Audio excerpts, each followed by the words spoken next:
Et dans le cadre du rendez-vous éco cette semaine, nous avons le grand plaisir d'être en compagnie de Charles Markovitch. Bonjour Charles, Bonjour Asley, comment allez-vous? parfaitement bien et vous-même? Ça va très très bien, je suis ravie d'être en votre compagnie aujourd'hui et aujourd'hui, ça tombe bien, vous avez décidé de nous parler des ASBL. Alors, il paraît qu'il y a environ 150 000 ASBL en Belgique, c'est beaucoup, ça touche beaucoup de monde.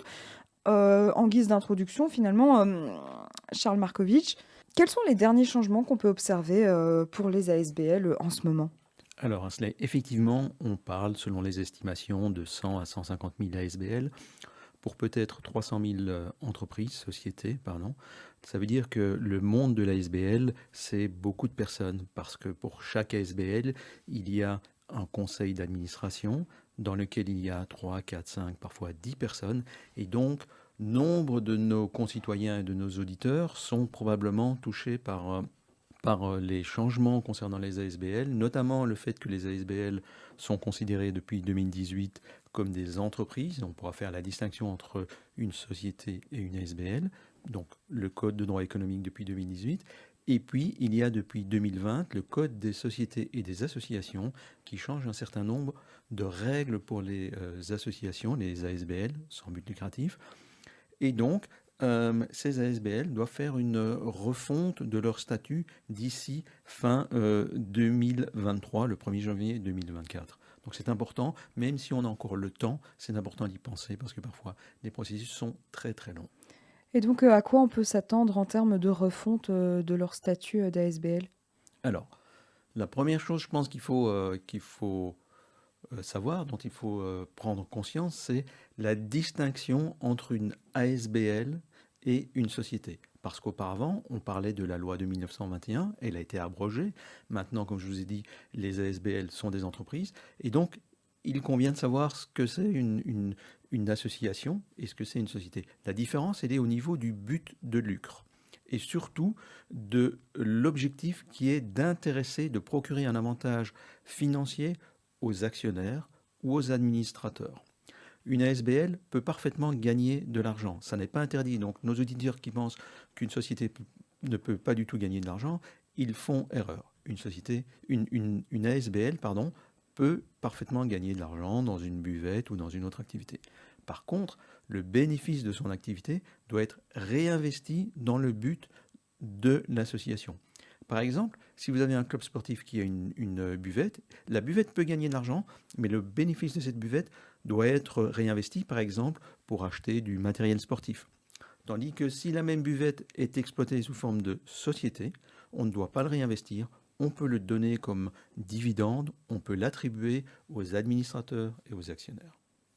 Maintenant qu'on sait tout ça, est-ce qu'il y a des différences comptables, ou alors des différences, fiscales, hem, en fonction, d'une ASBL, qu'elle soit grande ou petite? Hein, on imagine, qu'il y a des très grandes ASBL, hein, et des plus petites.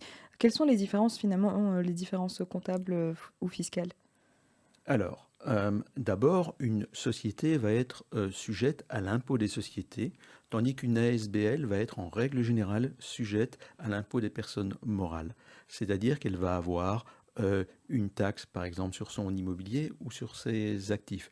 Tandis que la société, elle va être taxée à 20 ou 25% sur base de son bénéfice de l'année. Donc ça, c'est la grande différence d'un point de vue fiscal. En termes comptable et en termes de publication des comptes annuels, parce que parfois on a beaucoup de questionnements dans nos clients à ce sujet-là, une ASBL, il faut savoir qu'il y a 4 catégories d'ASBL en fonction principalement de 3 critères, si on essaye de ne pas faire trop compliqué. Il y a les grandes ASBL, les petites ASBL, les micros ASBL, en fonction du nombre de personnel qu'elles emploient, selon qu'on est au-delà de 50 ou en dessous de 10. Il y a le chiffre d'affaires qui peut être de 9 millions ou de 700 000 euros. Et il y a le total du bilan, donc c'est-à-dire tous les actifs et les dettes de la société. Donc en fonction de où on se situe par rapport à ces critères, l'ASBL va devoir publier un format spécifique de ses comptes à la Banque nationale, c'est-à-dire que tout le monde va pouvoir consulter ses comptes, même si c'est dans une forme agrégée. Et si on a affaire à une très petite ASBL, eh bien, elle ne doit pas déposer ses comptes à la Banque nationale, mais elle doit les envoyer ailleurs, en fait, au greffe du tribunal de l'entreprise. Donc ce sont des choses différentes. Maintenant, en matière de comptabilité, seules les très très très petites ASBL, et il y a certains critères de recettes, d'actifs et de dettes, seules les très petites ASBL ne doivent pas tenir une comptabilité, ce qu'on appelle en partie double. Elles peuvent tenir une comptabilité, je dirais, sur un petit tableau Excel, etc. Cela étant, euh, on parlera probablement dans quelques instants de la responsabilité des administrateurs. Mhm. Il va de soi que dans une ASBL où on ne tient pas une comptabilité en partie double, donc on voit ce qu'on doit aux fournisseurs, ce que les membres nous doivent, etc., c'est très compliqué pour un conseil d'administration de suivre, sauf s'il n'y a qu'une personne qui suit le compte en banque. Alors justement, vous l'avez dit, hein, Charles Markovitch, on va parler de la responsabilité d'un administrateur ou encore du conseil d'administration. On dit notamment que la responsabilité est collégiale. Alors qu'est-ce qu'on entend par là d'une et de deux? Avez-vous un exemple? Oui, je vais vous donner un exemple. Mais pour bien comprendre ça, il faut d'abord savoir qu'il y a deux organes dans une ASBL. L'Assemblée générale, qui, contrairement à ce que l'on croit souvent, n'a pas énormément de pouvoir. Elle a quelques pouvoirs, notamment le vote du budget, la décharge aux administrateurs, qui sont très très importants. Mais la majorité des pouvoirs d'une ASBL sont logés dans le conseil d'administration, dont le nom officiel est l'organe d'administration. Pour répondre à votre question, euh, le conseil d'administration est un organe collégial, c'est-à-dire que les décisions sont prises globalement et un administrateur, un membre du conseil d'administration, n'est pas seulement responsable des décisions que lui prend, mais il est aussi responsable des décisions qui sont prises dans son ensemble par le conseil d'administration. C'est-à-dire que un administrateur qui ne serait pas d'accord, et c'est là qu'on arrive à un exemple concret, un administrateur qui ne serait pas d'accord avec une décision prise par le conseil d'administration, mon conseil, c'est qu'il le formalise, qu'il l'écrive, qu'il envoie un mail au président du conseil d'administration dès que possible pour dire attention, vous avez pris une décision avec laquelle je ne suis pas d'accord, s'il y a des conséquences négatives ou néfastes, je ne veux pas en être responsable. Alors ça pourrait être par exemple une petite ASBL dont le conseil d'administration achèterait un immeuble et elle n'aurait pas les fonds pour payer cet immeuble, elle n'aurait pas les recettes. On fait abstraction ici du fait de l'obtention d'un crédit. Si après, il y a une faillite quelconque ou on a une impossibilité de payer la dette liée à l'immeuble, eh bien la banque pourrait se retourner, ou un tiers qui aura un intérêt, pourrait se retourner non seulement contre une partie des administrateurs qui auraient pris la décision, mais aussi contre celui qui ne se serait pas opposé à cette décision. Et par exemple, si dans un conseil d'administration, vous en avez un qui est très fortuné et les autres qui le sont moins, même si ce sont les moins fortunés qui ont pris la décision, on peut aller à l'encontre de celui qui est le plus fortuné au titre de la responsabilité collégiale.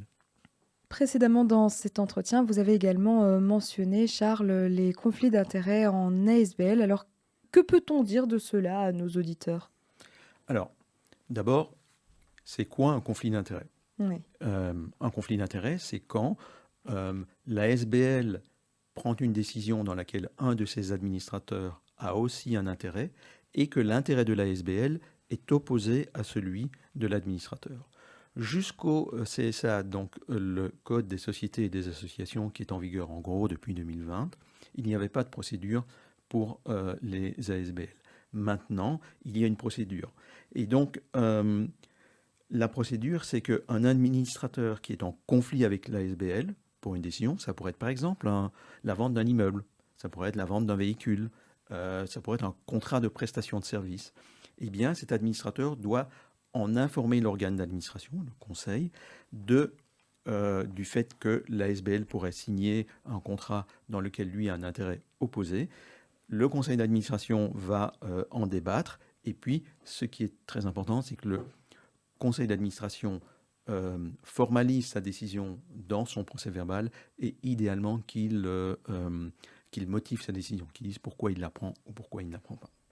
On va conclure cet entretien, ce rendez-vous écho. Et en guise de conclusion, si parmi nos auditeurs il y a des administrateurs, quel conseil vous leur donneriez, Charles? Alors, je leur donnerai plusieurs conseils. D'abord, se rendre compte que accepter une mission ou une fonction d'administrateur dans une ASBL, ça n'est plus comme avant et ça n'est pas sans risque. Les temps changent et donc il faut en être conscient. Ça ne veut pas dire qu'il y a toujours beaucoup de risques, mais ça veut en tout cas dire qu'il faut les évaluer et qu'il faut se poser les questions avant d'accepter la mission. Je crois qu'il faut que chacun réfléchisse aux contours et aux responsabilités de la fonction qu'il va accepter et aussi qu'il se renseigne sur l'association et sur les personnes avec qui il s'engage. Ce qu'on a fait là, Asley, c'est évoquer quelques points des modifications. Il y en a qui sont beaucoup plus techniques que ça.